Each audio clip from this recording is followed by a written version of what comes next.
Hello students, आज की video के अंदर हम Dalton's law of partial pressure को डिस्कस करने वाले हैं। डाल्टन एक साइंटिस्ट का नाम था जिसने अपने नाम के ऊपर based Dalton law of partial pressure दिया था।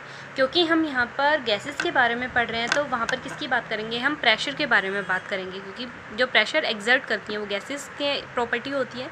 तो सबसे पहले देखेंगे कि पार्शियल प्रेशर होता क्या है। ठीक है, तो इसकी डेफिनेशन के अंदर देखिए, जैसे कि बताया हुआ है, दिस लॉ स्टेट्स दैट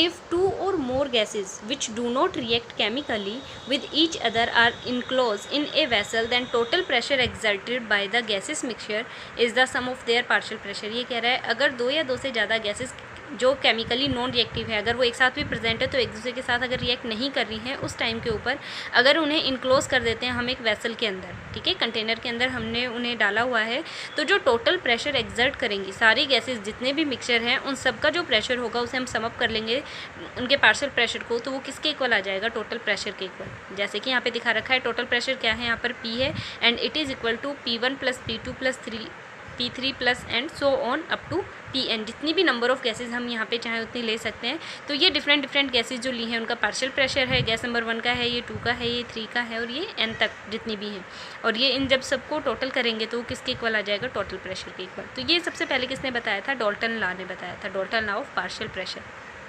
अब देखिए इसकी application of Dalton law of partial pressure. First application है in the determination of pressure of a dry gas. एक ड्राई गैस के प्रेशर को फाइंड आउट करने के अंदर जो डाल्टन्स लॉ है किस तरीके से एप्लीकेबल है।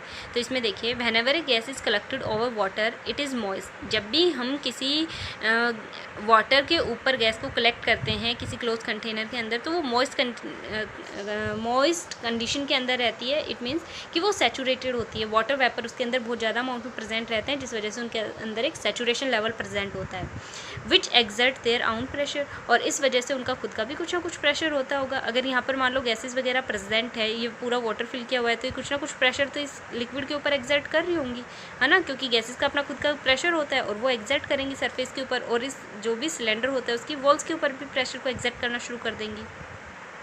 Such gases are separated with water vapors and total pressure of mixture is the sum of the partial pressure of gas and the water vapor। तो ये कह रहा है अगर मोइस्ट गैस का हम प्रेशर निकाल रहे हैं, यानी वो टोटल प्रेशर होगा तो वो किस किस के इक्वल होगा, जो ड्राई गैस है वो और जितने भी वाटर वेपर प्रेजेंट होंगे उसके अंदर वो।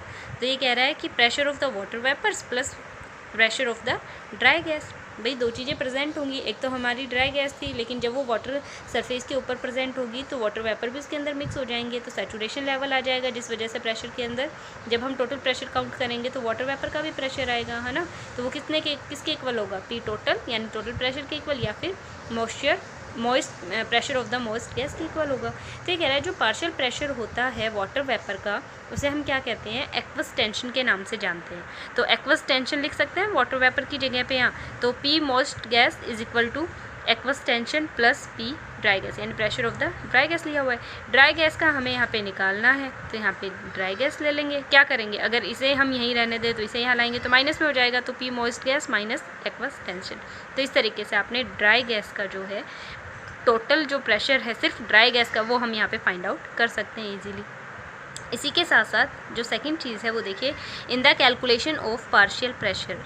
अगर हमें पार्शियल प्रेशर कैलकुलेट करना है किसी भी गैस के लिए तो तब क्या करेंगे, in a mixture of non reacting gases. मान लो हमारे पास A B C D इस तरीके से करके कुछ गैसेज है जो नॉन रिएक्टिंग है, एक दूसरे के साथ रिएक्ट नहीं करती हैं।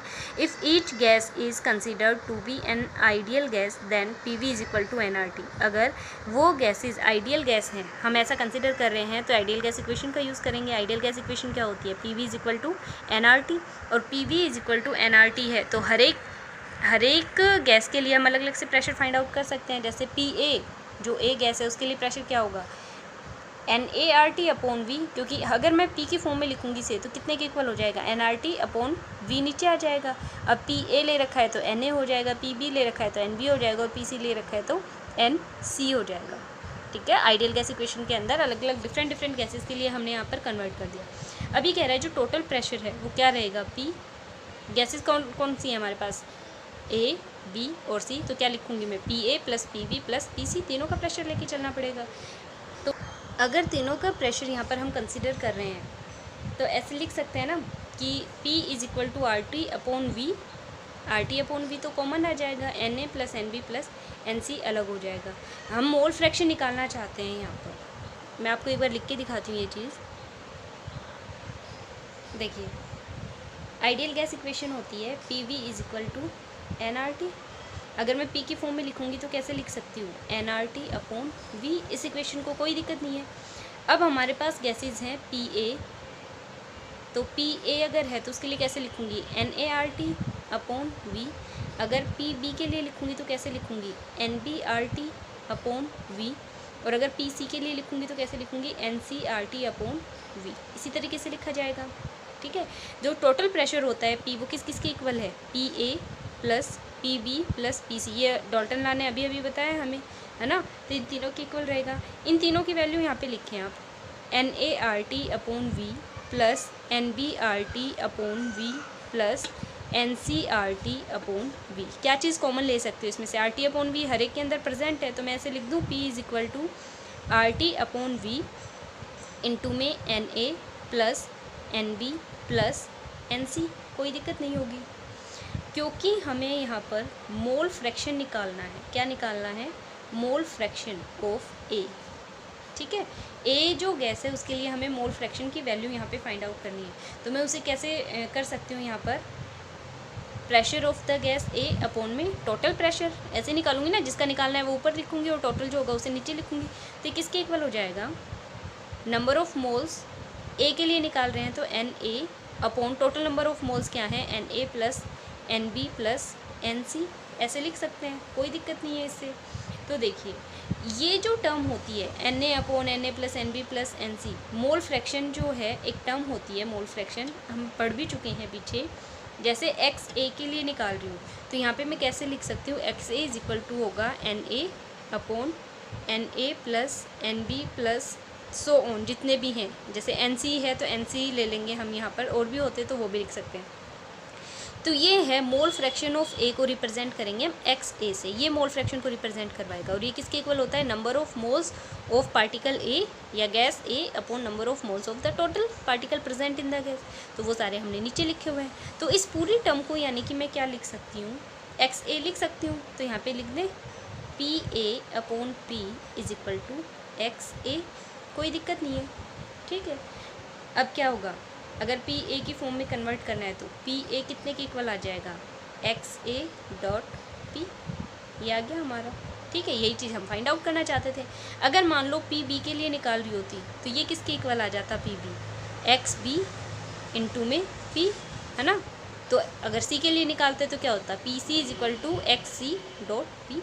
तो ये नंबर ऑफ मोल फ्रैक्शन है, ये टोटल प्रेशर है, और ये हम जिसके लिए निकाल रहे हैं प्रेशर, उस गैस का कंपोजिशन लिया हुआ है। तो हम ऐसे लिख सकते हैं ना, partial pressure of A is equal to, क्योंकि ये पार्शियल प्रेशर ऑफ ए है, कितने के इक्वल है ये, mole fraction of A, mole fraction, ठीक है, मोल फ्रैक्शन ऑफ किसका है, ए का, इनटू में टोटल प्रेशर, टोटल प्रेशर।